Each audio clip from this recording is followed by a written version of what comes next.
Olá, tudo bem? Professor Demétrio na área para mais uma aula de Sociologia. Vem comigo? O grande objetivo hoje é articular o conceito de ideologia com o conceito de cultura. Bem importante essa aula. Vamos nessa? Como a ideologia se relaciona com a cultura? Vamos tentar responder essa questão ao longo dessa aula. Maravilha? O que é ideologia?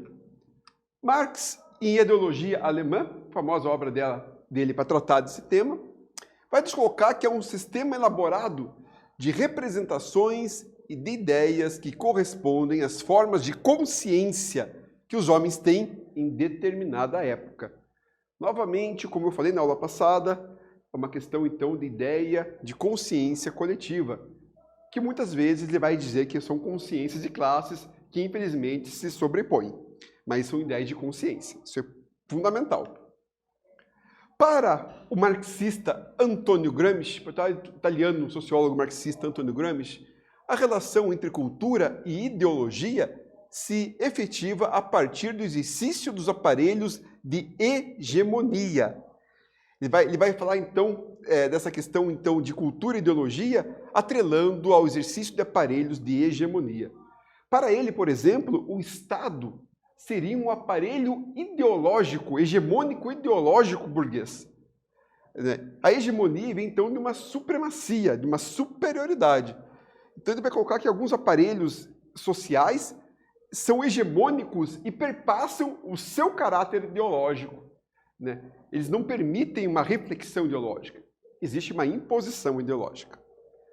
Então quem é o autor, Antonio Gramsci nasceu então na Itália no ano de 1891 e através da hegemonia cultural e suas instituições o Estado conserva o poder.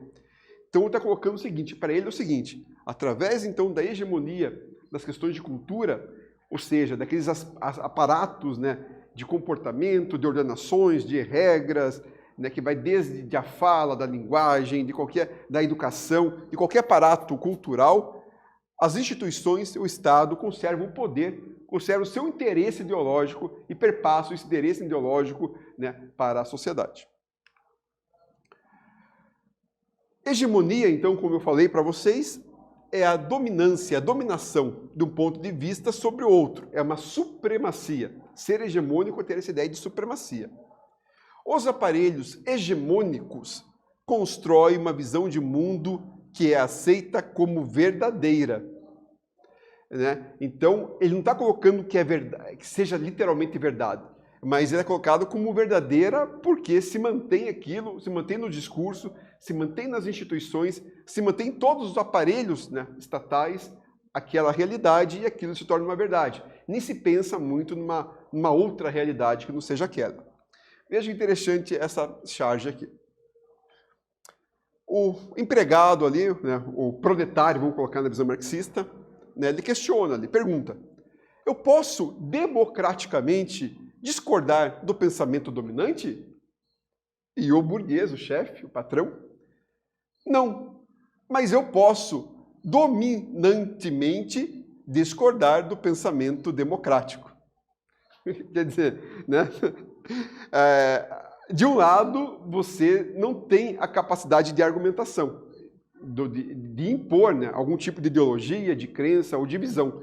De outro lado, ainda que não seja algo, digamos, condizente com aquela determinada realidade daquele determinado ambiente, há uma imposição dentro do pensamento dominante. São as questões então, que se configuram culturalmente, se configuram nos meios organizacionais, nos meios hegemônicos institucionais. Certo? Para Gramsci, uma classe se torna hegemônica quando, além do poder coercitivo, impositor e policial, utiliza a persuasão, o consenso, que é desenvolvido mediante um sistema de ideias muito bem elaborado por intelectuais a serviço do poder para convencer a maioria das pessoas até as classes dominadas. Isso é importantíssimo, pessoal. A gente faz um link muito grande aqui com os meios de comunicação de massa, com os meios cada vez mais, digamos, mercadológicos. é o meio da persuasão, da capacidade que alguém tem de te convencer de alguma coisa, ainda que você, né, você esteja numa outra realidade. Seria aquela ideia, então, de você, por exemplo, estar no meio do deserto e o cara conseguir te vender areia. Né? É uma coisa assim que, logicamente, não faz sentido nenhum, mas o convencimento, o poder, a persuasão faz com que você acredite, né, que teu mundo rodeado de areia, você precisa consumir areia. É uma coisa nesse sentido, pessoal, muito interessante esse link de Gramsci, né, pensando aí a escola de Frankfurt, né, a escola então da indústria cultural que vai personificar aí muitos meios de comunicação de massa, a massificação de pensamento nas distintas sociedades. Vamos lá? Por esse processo, cria-se uma cultura dominante efetiva, que deve penetrar no senso comum de um povo, com o objetivo de demonstrar que a forma como aquele que domina e vê o mundo é a única possível. Então, é a persuasão de uma dominação de um grupo de interesse hegemônico que consegue, através do senso comum, aquela coisa enraizada, que não se modifica, que se reproduz, que se massifica, né, tornar uma visão de mundo, tornar uma visão de pensamento muito massificado, muito unilateral, né, com pouca visão crítica e pouca possibilidade de mudança. Beleza? Vamos à atividade, então? Para Gramsci, a cultura e a ideologia se conectam quando uma classe exerce hegemonia sobre a visão de mundo. Uma classe, ela perpassa, né, a outra classe, e uma classe ela detém a visão de mundo, e as demais, ou a demais, ela acaba aceitando aquilo. E acaba muitas vezes reproduzindo e concordando com aquilo, não só aceitando, mas até reproduzindo. A partir dessa frase, cita exemplos de como a cultura dominante é exercida no cotidiano. Uma reflexão de vocês aí. Tempinho.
E aí, pessoal, pensaram nessa?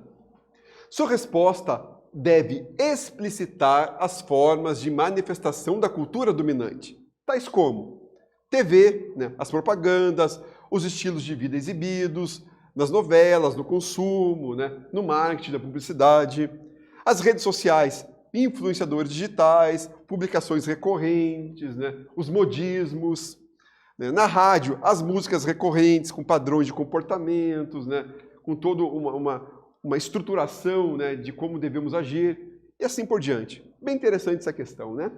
Vamos lá? Escola de Frankfurt. Importante escola que vai lidar com esse pensamento cultural massificado. A ideologia e a cultura também se conjugam na chamada indústria cultural, conceito criado pelos alemães Adorno e Horkheimer, que estão ali na imagem, que a gente vê muito isso no segunda série. Vocês viram aí muito aí ano passado essa questão. Os autores da Escola de Frankfurt entendiam a cultura como a possibilidade de elevação do espírito, ou seja, de desenvolvimento humano. Porém, no capitalismo, a cultura se transforma em mercadoria. A ideia da mercadorização até da própria cultura, né, da banalização da cultura e da massificação de um pensamento, de uma união das pessoas em torno, né, de alguns ideais que são quase estruturais e que massificam, né, muito para além daquilo que é popular, é massificado. Certo? Com a lógica da produção da indústria chegando até a cultura, os objetos e as peças de arte perderam sua função. São meras mercadorias, objetos de compra e venda, né? São coisas que se banalizam, né? De algo que se torna único, de repente você banaliza aquilo. A música, que às vezes leva séculos não, até um exagero, mas leva até anos para se fazer, de repente ela não tem mais valor, ela é reproduzida, joga-se fora. Uma obra de arte que vale bilhões, né? Pega aí uma Mona Lisa, por exemplo, do Da Vinci, né? De repente ela vira caneca, ela vira toalha, jogo de cama, caneta, né? Você banaliza qualquer tipo de arte, de cultura, se mercadoriza tudo que se pode, né? Tornando o valor das questões muito, muito pequenas, porque a gente acaba não dando mais valor às questões que poderiam ser maiores. Adorno e Horkheimer apontaram a possibilidade de homogeneização das pessoas, grupos e classes sociais, criando uma falsa sensação de felicidade. Então ele diz que a indústria cultural, seja pela recorrência das informações que nós recebemos, ou mesmo pela padronização de algum tipo de consumo, pelo fetiche de mercadoria, nós homogeneizamos muitas pessoas. Homogeneizar é torná-las iguais, é tornar massificada, né? É como se fazer um bolo, mais ou menos, que ele tem que estar homogêneo, né? Ele fica igual. Você não vê mais diferença. Você olha ali uma boa pizza, 8 fatias de pizza, ali, você olha para as 8 fatias, elas estão iguaizinhas. É como se pegasse assim, 8 seres humanos ali, né? E você visse que as pessoas estão muito iguais, são muito massificados, são muito homogeneizados em pensamento, em gosto, né? E a gente consegue vislumbrar isso muito facilmente, né? Se você começar aí a pensar aí um pouco mais ao seu redor.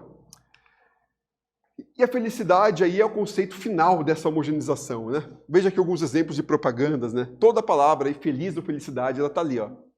Delivery da felicidade, vá de prêmio, seja feliz, beba a felicidade, lugar de gente feliz. Você feliz? Que dia feliz, seja feliz todo dia. Então a palavra felicidade está ali, consumir para ser feliz. Interessantíssimo, né, pessoal? Vamos para mais uma atividade aí?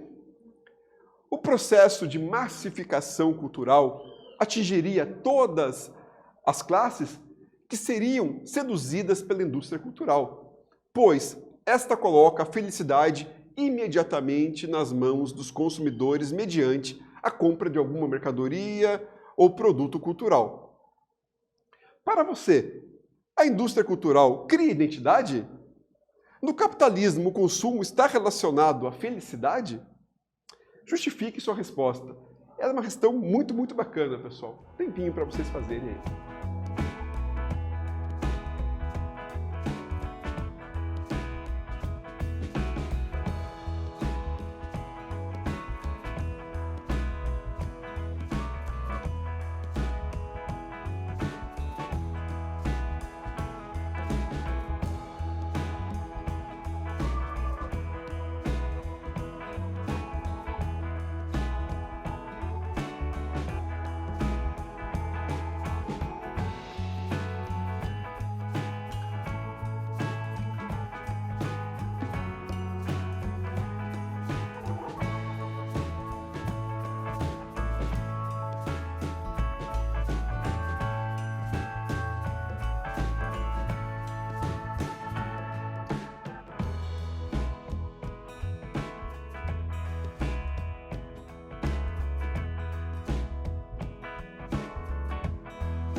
E aí, pessoal, pensaram?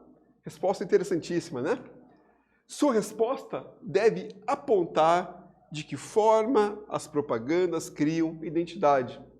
Você já comprou algum produto após ver uma propaganda? Qual foi a mensagem passada pela propaganda? Cite exemplos do seu cotidiano. Então, até que ponto, né, algum tipo de informação que você recebe, ela molda a sua identidade, a sua forma de pensar alguma coisa, né? Essa é a base da sua resposta. Maravilha, pessoal? Vamos à sequência aqui? Ideologias e Escola de Frankfurt. Para a Escola de Frankfurt, os indivíduos têm suas vidas cooptadas pela indústria cultural. Isso afeta todo o modo de viver, desumaniza os indivíduos e o transforma em aparelhos para a manutenção do sistema. Essa coerção constante tende a ser amenizada ou camuflada pela ilusão de liberdade. Para sintetizar a reflexão sobre a ideologia no capitalismo, a gente vai ver na sequência ali uma tirinha da Mafalda. Mas antes de ver ela, eu queria comentar um pouquinho esses pontos aí. Então, a indústria cultural, ela tem duas grandes linhas de abordagem. A primeira é justamente a capacidade que os meios de comunicação de massa, seja a rede social, seja a TV, seja o rádio, esses meios de comunicação, eles conseguem transformar, moldar algum tipo de informação, de conhecimento que você tem. Reflitam sempre. Será que tudo que vocês leem, ouvem ou veem é de fato uma realidade?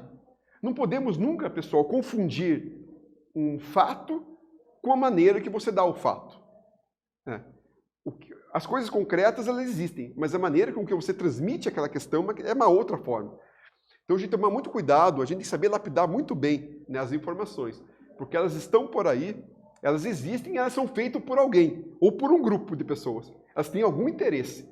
Como você recebe isso e como que você compactua ou reproduz isso que é a questão. Sabe? A gente tem que tomar muito cuidado com os meios de comunicação, com o que você lê no Facebook, no Instagram, aí, com o que você vê aí nas TVs. Né? Procure lapidar muito bem isso. E a outra questão importante é justamente sobre a mercadorização, a banalização, a ideia do consumo. Analisem o que vocês consomem, o que vocês têm, né? E qual de fato é a necessidade que nós temos, às vezes, de alguns tipos de consumo. Está tudo muito banal. As falsas ideias de promoções e necessidades. Né? A pessoa sai para comprar lá 1 quilo de, sei lá, 500 gramas de presunto, 500 gramas de queijo, aí está na promoção, o cara volta com 5 quilos de cada um. Né? Dá 3 dias, estraga tudo, mas estava na promoção. Né? Quer dizer, o cara vai para comprar 2 pilhas, ele volta já com 3 rádios. Né? Veja como as coisas elas cooptam a gente, né, ao consumo, desnecessário muitas vezes. Analise o guarda-roupa de vocês, né? Quantas roupas, calçados vocês têm lá que vocês nem usam. Está bolorando. Para a gente ver que a gente às vezes consome ou tem muito mais do que a gente de fato precisa. E essa é a lógica do mercado, consumir, consumir, consumir, né, para fazer girar essa ideia e esse consumo visto, né, como um grande meio aí dessas grandes mídias digitais. Aí. Legal? Então, a tirinha da Mafalda aqui. Oi, Miguelito, coisa boa na TV? Acabei de ligar. Mas parece que você passa desodorante, depois come salsicha e aí compra uma máquina de lavar roupas. Só não é feliz se for muito idiota. Quer dizer, né? O cara nem entendeu muito bem ali, mas se passou na TV, se as pessoas estão felizes ali, independente de qualquer lógica, aí tá ótimo, né? O importante é ser feliz, né, pessoal? Maravilha? Então, nessa aula de hoje, nós entendemos como a ideologia se relaciona com a cultura, identificando como operam os conceitos sociológicos explicativos. Legal? Forte abraço para vocês, muito obrigado, até a próxima.